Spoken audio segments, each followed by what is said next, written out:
salah satu pemain paling bertalenta di dunia. Sebagian menyebutnya Raja Asis, sebagian lagi bilang dia maestro lapangan hijau. Kalau kalian cari di YouTube, midfielder maestro, The Silent Genius, The Wizard of Oz. Jadi jelas ya, bukan ada di kasta Lord si Ozil ini.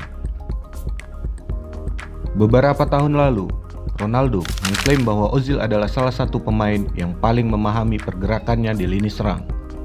Kerjasama Cristiano Ronaldo dan Mesut Ozil pernah menjadi senjata andalan Real Madrid, mendulang hasil-hasil apik di La Liga.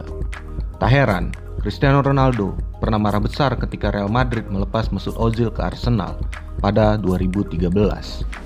Ronaldo sempat debar torehan golnya bakal menurun, sebab Ozil selalu memberikan bola-bola terbaik padanya. Penjualan Ozil merupakan kabar yang sangat buruk bagi saya. Dia adalah pemain terbaik yang memahami pergerakan saya di depan gawang. Saya marah atas kepergian Ozil. Ronaldo dan Ozil menghabiskan 3 tahun bersama di Santiago Bernabeu. Mereka membantu Los Blancos meraih gelar La Liga dan Copa del Rey. Kala itu, Ozil adalah dirjen serangan Madrid dari lini tengah. Gelandang Jerman tersebut tampil impresif dengan total 47 assist untuk rekan-rekannya. Selama membela Der Panzer, dia berhasil membukukan 23 gol dari 92 caps. Ozil juga memenangi 2 gelar bersama Jerman, yakni Piala Eropa U21 pada 2009 dan Piala Dunia 2014. Jadi udah gak terkejut dan terheran-heran lagi kenapa Arsenal memecahkan rekor transfer mereka ketika mendatangkan Mesut Ozil dari Real Madrid pada 2013 lalu. Sekarang semua berubah. Ozil telah memutuskan pensiun dari timnas Jerman pada tahun 2018, yang pada saat itu umurnya baru mencapai 29 tahun.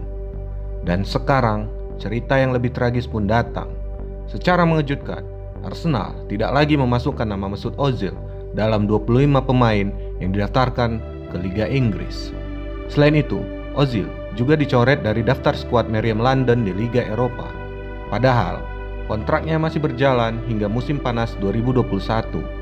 Dan kita semua tahu kalau Ozil adalah pemain dengan gaji termahal di Arsenal bersama dengan Aubameyang. Mau tahu berapa kalian gajinya? 350.000 pound per pekan. Atau kalau dirupiahkan, per pekan gajinya sekitar 6,6 miliar rupiah. Jadi, apa yang sebenarnya terjadi pada Mesut Ozil? Untuk melihat masalah Ozil dengan jernih, kita harus melihatnya dari berbagai sisi dan sudut pandang. Oke. Gaji. Mesut Ozil acap kali menjadi sasaran kritik saat Arsenal meraih hasil buruk. Sang playmaker dianggap tidak tampil sesuai harapan. Padahal, dia menjadi pemain dengan gaji paling besar di Arsenal. Dengan gaji paling tinggi di Arsenal, wajar sebenarnya fans Arsenal memberi tuntutan lebih pada Mesut Ozil. Tidak ada pemain Arsenal lain yang mendapat gaji dengan nilai serupa sebelum akhirnya Aubameyang memperpanjang kontrak. Bahkan tidak ada yang mendekati gaji Mesut Ozil.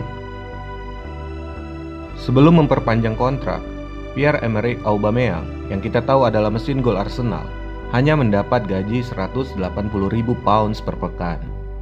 Jauh di bawah yang diterima Mesut Ozil. Padahal kontribusi Aubameyang untuk The Gunners sangat besar. Belakangan, besarnya gaji yang didapat Mesut Ozil ternyata menjadi polemik di internal klub. Aubameyang dan beberapa pemain menuntut kenaikan gaji.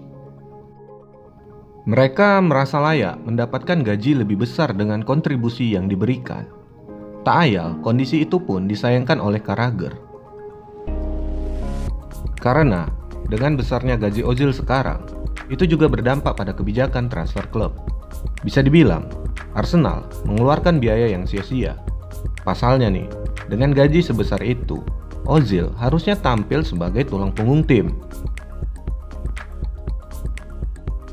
Jadi, seharusnya menurut legend Liverpool ini, Arsenal semestinya memilih manajer baru dengan seksama saat mereka mencoba mengganti Arsene Wenger. Soalnya nih, di era Wenger, Ozil selalu menjadi pemain inti, sehingga sang gelandang pun diganjar gaji yang besar. Kendati demikian, saat Arsenal berada di bawah komando Good Evening Unai Emery, Ozil lebih banyak tidak dipakai dan kondisi tim pun tidak stabil. Bahkan, meski sekarang Arsenal sudah berganti manajer lagi menjadi Arteta, Ozil tetap menjadi pemain yang tak terpakai. Bahkan lebih parah lagi nganggurnya si Ozil ini. Yang lucunya nih, Arsenal musim ini kondisinya lagi jadi sorotan besar-besaran karena katanya Arsenal lagi mengalami kesulitan keuangan akibat corona. Jadi gini, dalam rilis di laman resminya, Arsenal mengumumkan pandemi virus corona berdampak pada keputusan PHK karyawan yang berjumlah 55 orang. Pandemi membuat mereka mengalami kesulitan keuangan pada klub. Dalam pernyataan yang dikeluarkan oleh Direktur Football Arsenal, Raul Sanllehi, dan Direktur Pelaksana Vinay Venkatesam, mereka menunjuk penurunan tajam dalam pendapatan siaran sebagai alasan utama PHK tersebut. PHK ini menarik perhatian banyak pihak karena di satu sisi Arsenal jor-joran menggaji pemain serta menambah punggawa baru dengan nilai mahar dan gaji yang fantastis. Kalau kita lihat pada bursa transfer musim ini, Arsenal beli pemain yang juga sebenarnya cukup mahal seperti Thomas Partey dan merekrut Willian yang sebenarnya gajinya itu gede dari Chelsea. Selain itu, ada lagi pemecatan yang bikin fans Arsenal meradang, yakni PHK yang dilakukan kepada maskot Arsenal, Gunnersaurus. Padahal, pria di balik maskot Gunnersaurus bernama Jerry Coy udah mengabdi bersama tim London Merah dan menjadi maskot berbentuk dinosaurus hijau itu sejak tahun 1993 atau sekitar 27 tahun. Bahkan, dia pernah berkorban dengan absen dalam pernikahan saudaranya demi menjalankan tugas sebagai Gunnersaurus dalam laga kandang Arsenal. Keputusan manajemen Arsenal yang memutuskan tidak memperkerjakan kembali Jerry Coy mendapat kecaman dari penggemar. Mereka pun membuat aksi penggalangan dana dalam bentuk donasi di GoFundMe untuk memberikan bantuan untuk Coy yang sudah menjadi supporter klub Meriam London sejak 1963. Ozil yang mendengar kabar pemecatan Gunnersaurus merasa iba. Ex-gelandang timnas Jerman langsung menawarkan diri untuk membayar gaji sosok yang lucu itu selama dia masih membela The Gunners. Saya sangat sedih ketika mendengar Jerry Coy, alias maskot Gunnersaurus kami yang terkenal itu dipecat. Dia bagian dari klub ini selama 27 tahun, kata Mesut Ozil di akun Twitter miliknya. Oleh sebab itu, saya menawarkan untuk membayar gaji kepada maskot kami. Saya akan melakukannya selama masih menjadi pemain Arsenal. Dengan begitu, Jerry bisa melanjutkan pekerjaan yang dicintainya. Jadi, mungkin ini juga salah satu penyebab dari sekian banyak penyebab yang membuat manajemen Arsenal agak iuh sama Bang Ozil. Makanya banyak fans Arsenal yang bilang kalau Ozil ini drama queen. Padahal menurut aku pribadi, sebenarnya ini sah-sah aja apa yang dilakukan sama Bang Ozil ini. Karena itu kan sebagai kehidupan pribadi dia dan sebagai sisi humanisme dia. Jadi, kalau misalnya klub merasa dipermalukan dengan tindakan Bang Ozil ini, itu karena klubnya merasa baperan. Terlepas mau dicap drama queen apa enggak, tapi aku salut sama jiwa sosialnya Bang Ozil ini. Apalagi mungkin karena Bang Ozil merasa karena pendapatannya itu sebagai pemain dengan pendapatan tertinggi, jadi dia merasa punya tanggung jawab lebih untuk pegawai-pegawai yang kena PHK ini. Menariknya, bukan cuma gaji selangit aja yang didapatkan sama Bang Ozil di Arsenal. Belakangan, usut punya usut, Ozil musim lalu juga baru cair bonus loyalitas karena dirinya enggan pindah di bursa transfer musim panas kemarin. Bonus loyalitas itu besarannya adalah 8 juta pound atau setara dengan 153 miliar. Jadi jelas juga sebenarnya kalau dari segi materi Arsenal nggak pelit sama si Ozil ini. Jadi wajar Arsenal tinggi ekspektasinya. Performa. Sekarang kita bedah dari sisi performa seorang Mesut Ozil. Apakah memang dia bermain seburuk itu saat membela Arsenal sehingga dia layak di-freeze dan diperlakukan seburuk ini? Musim awal Ozil di Arsenal.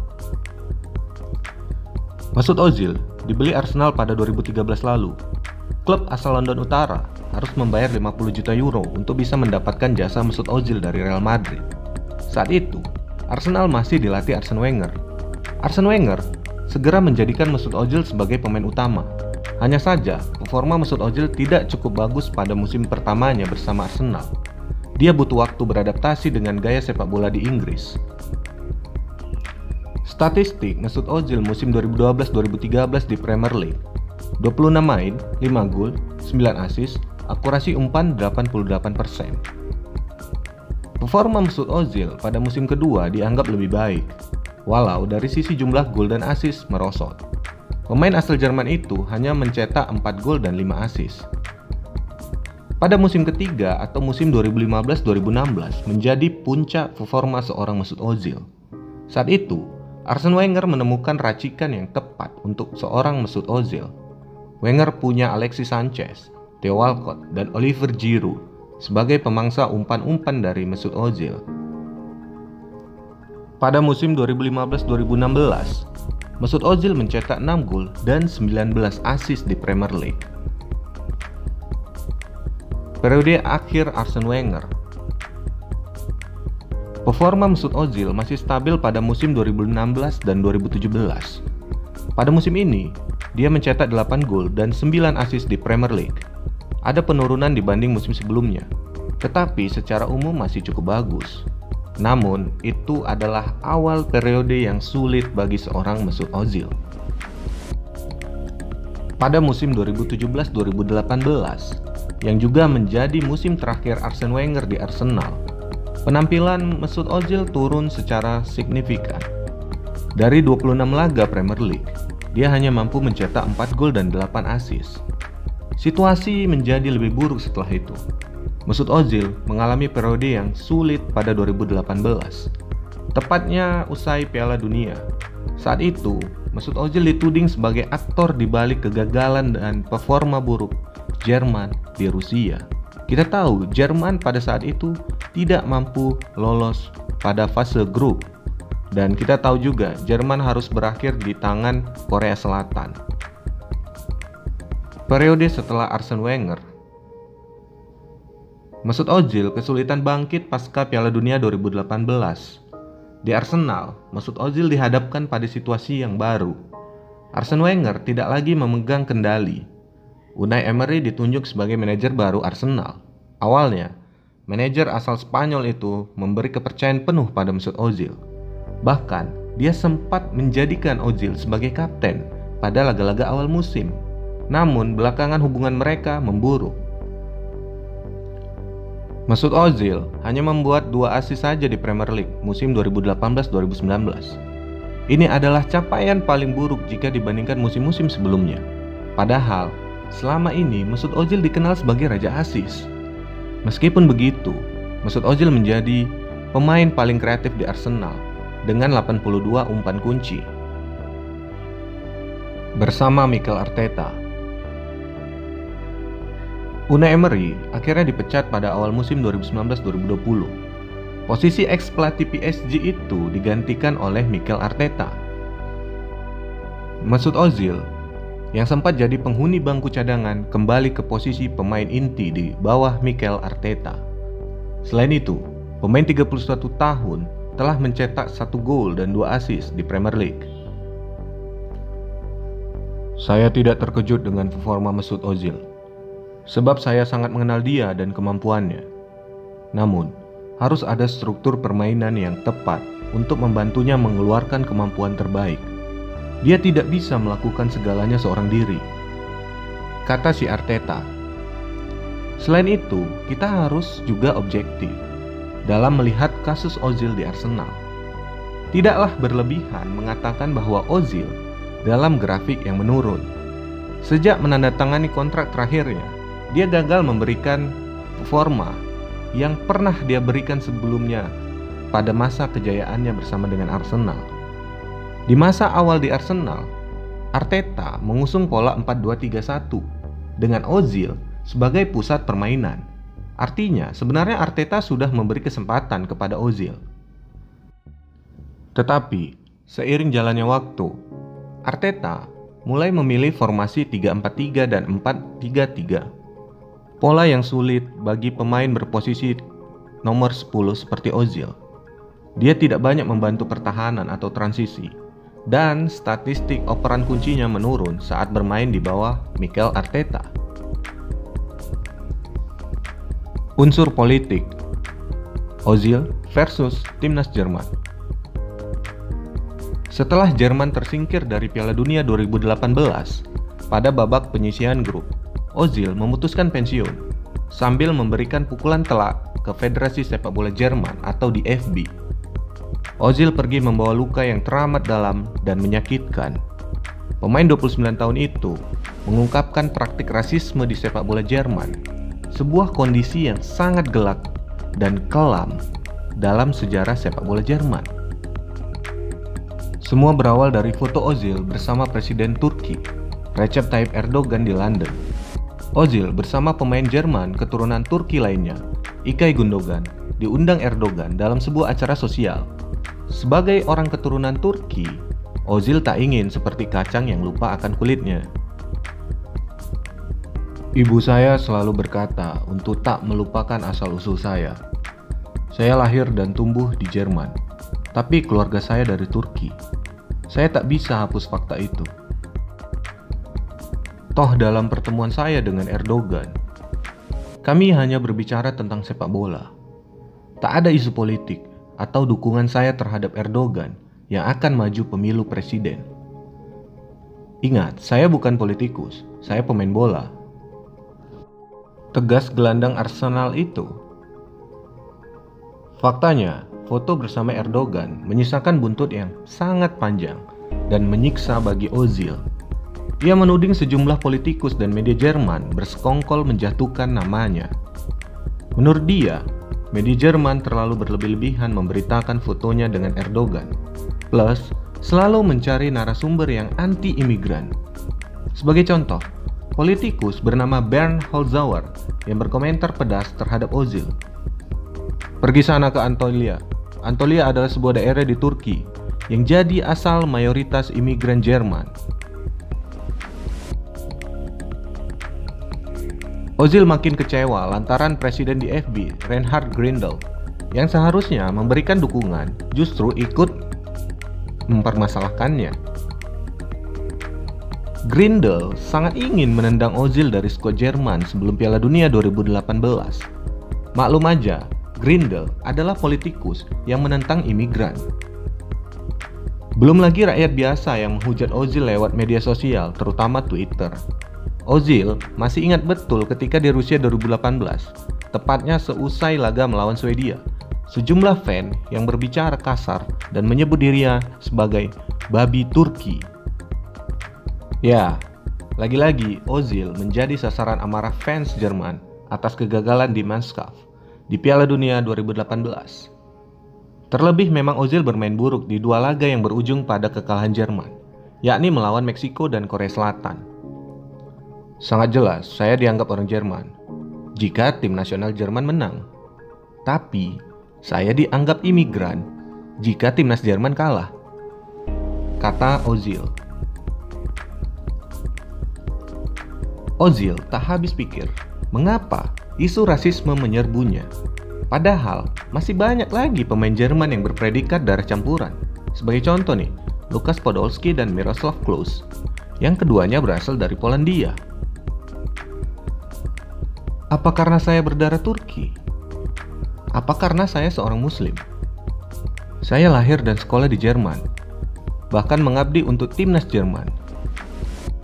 Kenapa orang susah menerima saya sebagai warga negara Jerman? Kata Ozil. Bukan keputusan mudah bagi saya untuk pensiun dari timnas Jerman. Tapi bagaimana lagi? Saya sudah tak dianggap di sini. Sungguh disayangkan, curahan hati Ozil melawan rasisme masih ditanggapi sinis oleh sejumlah haters. Salah satunya petinggi Bayern Munchen, Uli Hoeneß, yang menyebut justru Ozil sudah sejak lama pensiun dari timnas. Menurut Hoeneß, kualitas Ozil sudah menurun drastis sejak membantu Jerman merebut Piala Dunia 2014.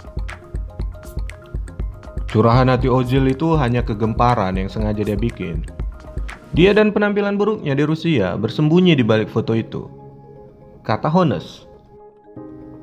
Politikus berpengaruh di Jerman, Thomas Beres, ikut-ikutan menuding bahwa pernyataan Ozil justru merendahkan DFB dan Jerman. Menurut dia, tuduhan Ozil salah sasaran. Begitu pula media ternama Jerman, Bild, yang beropini bahwa Ozil sedang menikmati peran sebagai korban. Padahal faktanya jauh panggang dari api. Menuai cacian di negeri sendiri, Ozil justru banjir dukungan di tanah Turki. Menteri Keadilan Turki Abdul Hamid Gül contohnya, ia memuji keberanian Ozil melawan rasisme yang seharusnya sudah musnah di dunia olahraga. Saya ucapkan selamat kepada Ozil yang pensiun dengan mencetak gol indah melawan virus rasisme, kata Gül. Ozil versus Arsenal. Dalam salah satu konflik media sosial paling kontroversial di Premier League, Mesut Ozil tampaknya berselisih dengan petinggi dan pemilik Arsenal pada Desember tahun lalu, sehubungan dengan keprihatinan seorang Mesut Ozil atas penderitaan Muslim Uighur di Cina. Ozil yang seorang Muslim berbicara di jejaring sosialnya tentang situasi ini, hanya mendapat reaksi keras dari media Cina. Arsenal kemudian mengipasi bara api dengan mengeluarkan pernyataan yang mengklaim bahwa sebagai klub sepak bola, Arsenal selalu berpegang pada prinsip tidak melibatkan diri dalam politik. Banyak pendukung Arsenal beranggapan hal ini berkaitan dengan pembekuan sang pemain. Terlepas dari fakta bahwa Ozil bermain secara reguler di bawah Arteta setelah insiden ini, Ozil sendiri tampaknya setuju Arsenal dengan mengatakan, "Saya akan terus berlatih sebaik mungkin dan sedapat mungkin menggunakan suara saya untuk melawan ketidakmanusiawian dan untuk keadilan." Jadi, menurut aku, kesimpulan dari pembahasan tentang Mesut Ozil kali ini adalah problem yang sedang dihadapi oleh seorang Mesut Ozil adalah problem yang amat sangat ribet dan complicated. Kita juga nggak bisa menghakimi seorang Ozil karena pandangan politik dan sikapnya di luar lapangan. Gak adil rasanya kalau kita ngejudge dia sebagai pemain yang kebanyakan drama, seperti yang dituliskan oleh media-media di luar sana. Karena hal ini itu berkaitan dengan prinsip yang dia pegang teguh, dan menurut aku apa yang dia lakukan itu sah-sah aja. Grafik permainan ups and down karena dia belakangan main jelek, bukan juga berarti dia nggak punya komitmen sama tim. Setiap pemain memiliki masa-masa sulitnya masing-masing. Cara tim dalam menangani pemain yang memiliki problem juga berbeda-beda. Tergantung bagaimana tim bisa atau tidak menghandle kondisi psikologis sang pemain. Dan gak bisa juga kita menghakimi seorang Mikel Arteta karena tidak memasukkan nama Ozil dalam line up-nya. Mungkin aja Ozil udah gak cocok lagi dalam skema permainan tim. Tapi, sebagai fans, kita berharap masih bisa melihat Ozil kembali ke penampilan terbaiknya seperti dulu lagi. Entah itu bersama Arsenal ataupun di tempat lainnya. Dan satu lagi, pendapat pribadi aku menyatakan bahwa apa yang dilakukan Arsenal kepada Ozil itu sangat kejam dengan dia tidak dimasukkan sebagai line up. Meskipun sebenarnya Arsenal juga kesulitan untuk melepas Ozil karena gajinya yang besar. Tetapi, jika Ozil tidak dimasukkan dalam line up mau itu di Europa League ataupun Premier League, sudah pasti dong si Ozil ini bakal nganggur selama dia menghabiskan masa kontraknya di Arsenal. Jadi setidaknya ketika pemain itu sudah tidak dibutuhkan lagi, ya minimal dipinjemin atau dijual lah. Kasian juga si Ozil ini dibenam dengan alasan-alasan yang sangat complicated. Jadi itu aja pembahasan kali ini. Aku Hari Dwi-Atma, jangan lupa subscribe dan like, silahkan komen pembahasan apa yang selanjutnya aku bahas. Sampai jumpa.